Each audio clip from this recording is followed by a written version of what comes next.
Good morning, everybody. It's me, Mitch.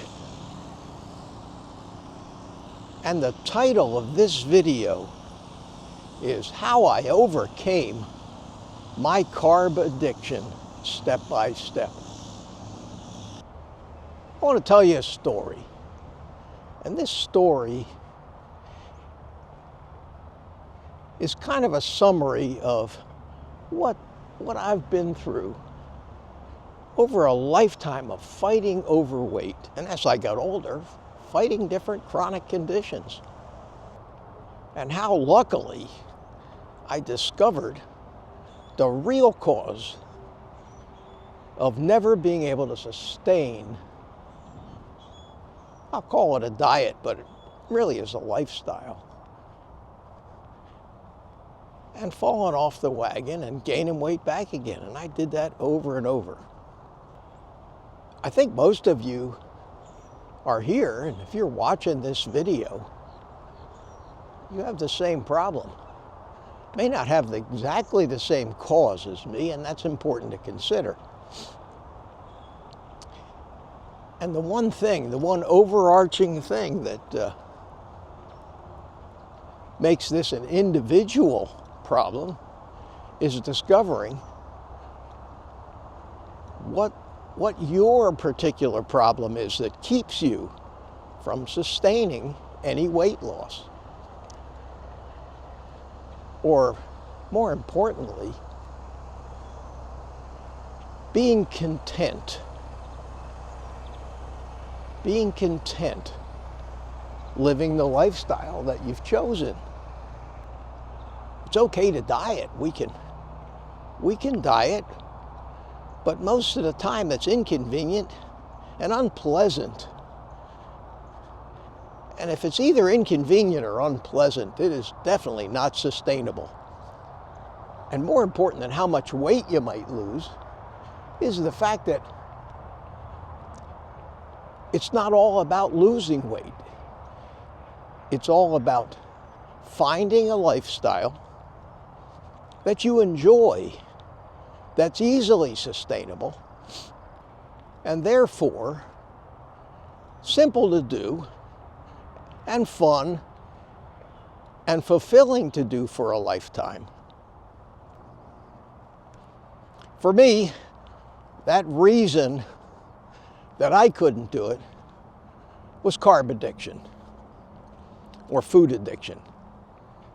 Since most people aren't addicted to many foods that aren't carbohydrates, they are one and the same, no matter how you label it.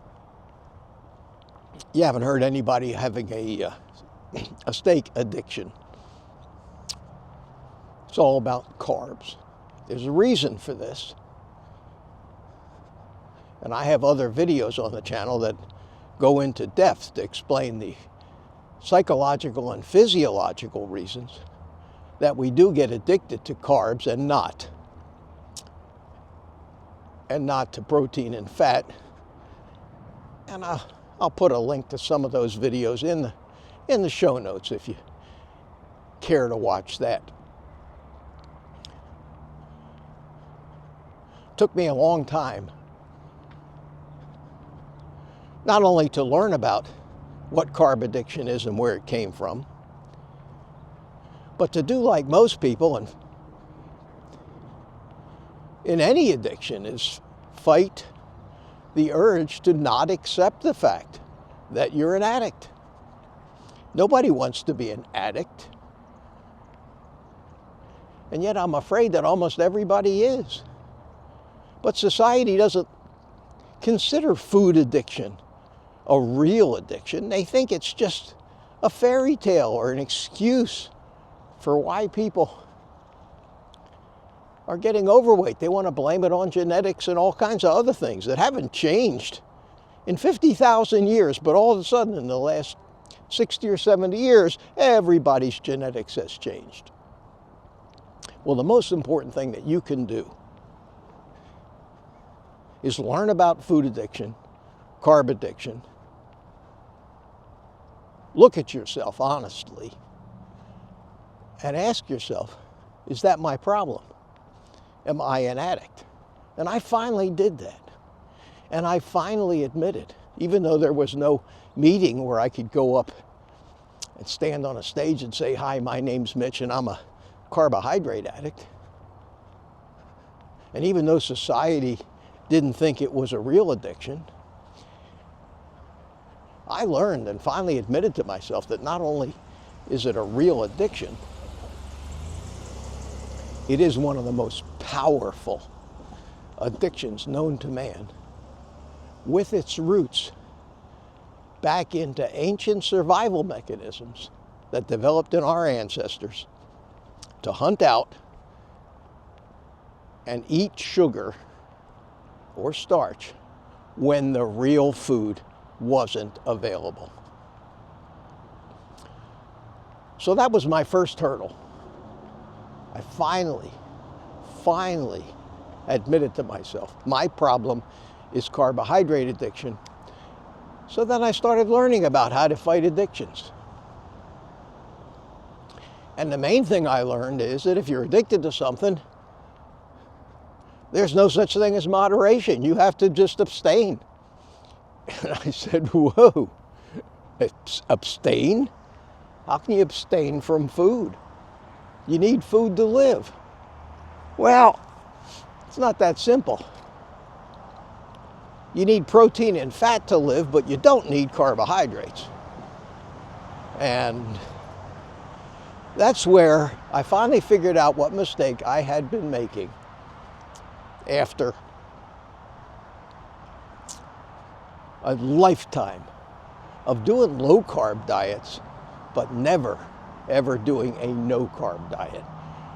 I had been forcing myself to limit my carbohydrate intake all my life on every diet, from Atkins to paleo to keto, but I never eliminated all of those diets, and that was the key to finally succeeding. That was the key to finally succeeding. The timeline of this whole thing went kind of like this.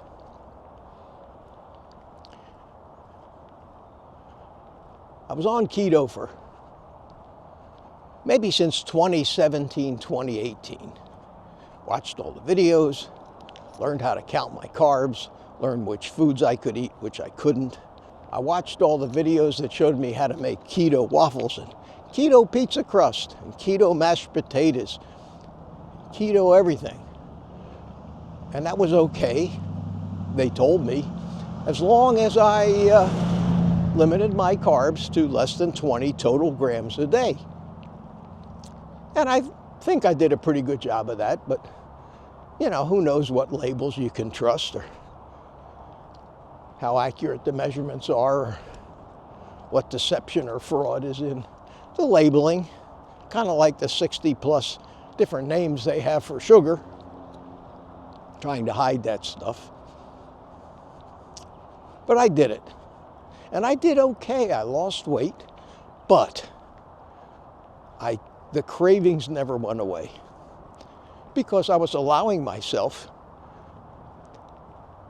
in my allotment of my 20 grams of carbs, to put them where I could use them for the foods that I was most addicted to, the sugars and the starches, the blueberries. And that was my downfall, ice cream and blueberries. I don't think I could ever be addicted to Brussels sprouts or broccoli, even though they contain a small amount of carbs. But I would find myself gorging and craving the fruit and the ice cream. And I had no control once I got a small taste of that. So for the whole period that I was on the ketogenic diet, I was having to climb back on the wagon after binging because I couldn't control the cravings. And that's why I failed. And looking back, that's why I failed every diet I've ever done, eventually. I may have succeeded, but I always lost. Well, when I was on the keto diet, I was going to the gym and getting in pretty good shape, with the occasional falling off the wagon. And I overdid it one day at the gym and passed out, hit my head. Make a long story short, I ended up in the hospital, and I ended up with a subdural hematoma, and I ended up having brain surgery. Thank God I recovered from all that, but this was a little over 2 years ago. It was 2 years ago, August, so it's been 2 years and 4 months. And I got out of the hospital. I was fairly thin then, and 150, 155 pounds. But it took me a long time to get active again. It took me a full year to recover my balance. Fully. I could get around, I did okay, but I gave up my hobbies and kind of became a convalescing type of person. And I gained about 30 pounds. I decided then that I needed to do something, so I went back on the keto diet and started to lose a little weight again. But I still had the cravings. They still would not leave me alone. So I went, I've been reading all about this carnivore stuff. I really didn't sound that doable to me. I figured I'm stuck for life. I'm already 75 years old, for God's sakes. What kind of future do I have anyway, no matter how healthy I get? I went back to the gym on keto. I started to do okay. And then in August of 2022, about 1 year from my brain surgery, and after a lot of research, I said, I identified my problem for sure as that of carb addiction. And I learned enough about the addiction, as I said, to know that the only way that you can have a chance of treating these addictions are abstinence. I said, well, I know I can't eat the blueberries and the ice cream, even if it's homemade ice cream with artificial sweetener. I can't use the artificial sweeteners because they just trigger my addictions.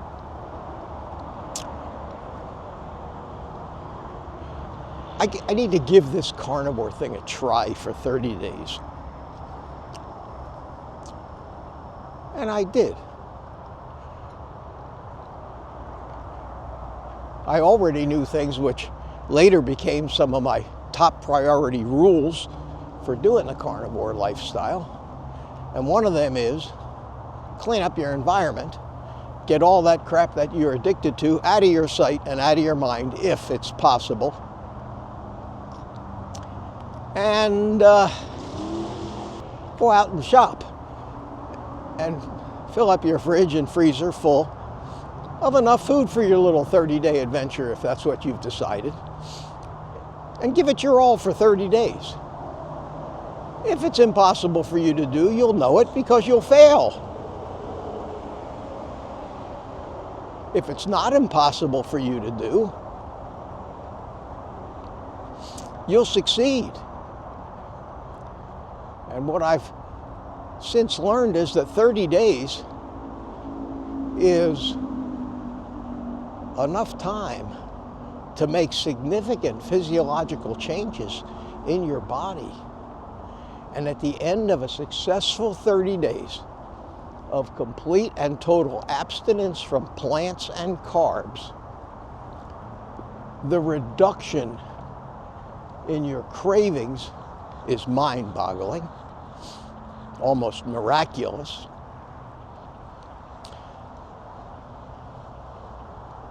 Your health conditions, your blood pressure, your blood sugar, all these things, aches and pains, autoimmune issues, start to get better.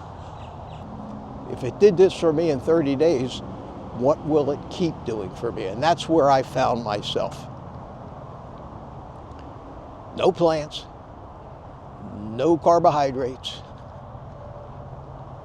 more meat than I think I cared to eat. I enjoyed every bite of it, but I never, ever got hungry. I coupled that with time-restricted eating and limited myself to a 4 or 5 hour window every day.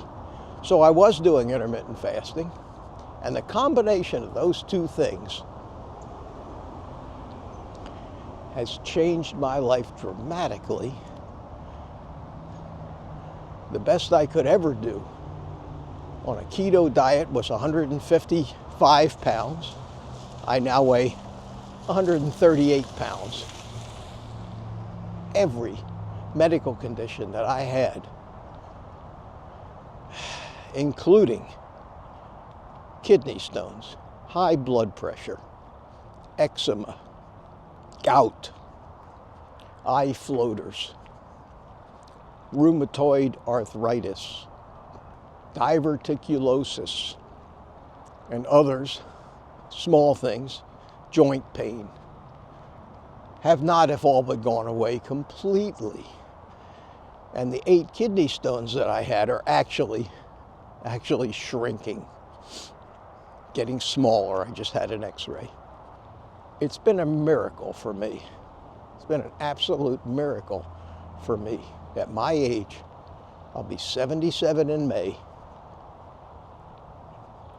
to be in the physical shape that I'm in, to be able to just get out here and walk and keep walking until I want to stop.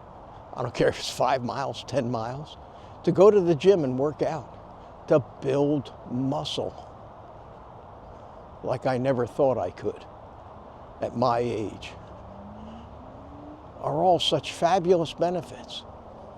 But the biggest benefit, and the biggest reason, if you're a carb addict like I am, and I think more of you that want to admit it to yourself out there are, the biggest reason to do this is the food freedom that you'll get from the absence of your cravings. There have been so many benefits for me. It took me so many years to figure it out. I came on YouTube to share this eureka discovery, and I'm not the first, but it does sound so unbelievable that most people have to hear it 3 or 4 times and hear the individual stories before they even consider the possibility of doing something that seems so drastic, something that seems like a fad, like a drastic dietary fad, until they actually learn that this drastic dietary fad is pretty much the way the human race have been eating for millions of years. And that if anything can be considered a fad, it's the switch to highly profitable, artificially produced, chemical-laden junk that passes as food, that it's being fostered on the human race over the past 60 to 70 years. That's the fad. The millions of years is the norm. And eating this way allows your entire physiology and your health to return to the metabolism with which it has evolved to best survive. And we call that the carnivore diet. I have a number of videos on my channel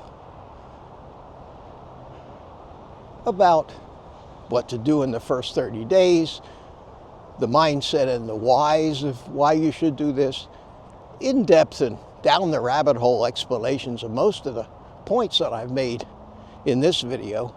And I will link those videos and playlists down in the show notes if you want to explore this further. Now, I've said all this before on my channel in many, many videos, but because of the questions I get in the comments, it forced me to realize that I get so many new people investigating carnivore, which is such a great sign, that they haven't seen my videos before. Certainly aren't going to sit and watch all 120 of them. And I think like a teacher in a classroom, when the new class comes in the new semester, you pretty much got to say the same thing that you said last year all over again. So that's what I'm doing. For those of you that are new, for those of you who don't know me, aren't really familiar with my life story, as the people who've been following me since my beginning on this little venture, I hope this meant something to you. For those of you that have been around a long time, trust me, it never hurts to hear this message, what worked, again and again, because there are so many people out there and so many experts and so many channels on all sides of the coin. They're telling you why this is going to kill you, why this is the best, why you need to eat vegetables, why you need to stop doing it because of your cholesterol. All that crap, you're bombarded with conflicting information, and this is really very, very simple. And the reasons are very, very obvious and easily found. But it is a jungle of propaganda out there. Misinformation and ignorance. So it never hurts. It never hurts to hear this again and again. And I still watch the same influencers and listen to their message, which I've heard 100 or 1,000 times, as reinforcement. So I hope you enjoyed this video. I hope you enjoyed it. I've enjoyed this walk. And if I had to sum it all up, I'd say carnivore for life, baby. Now take the rest of the day off and eat meat.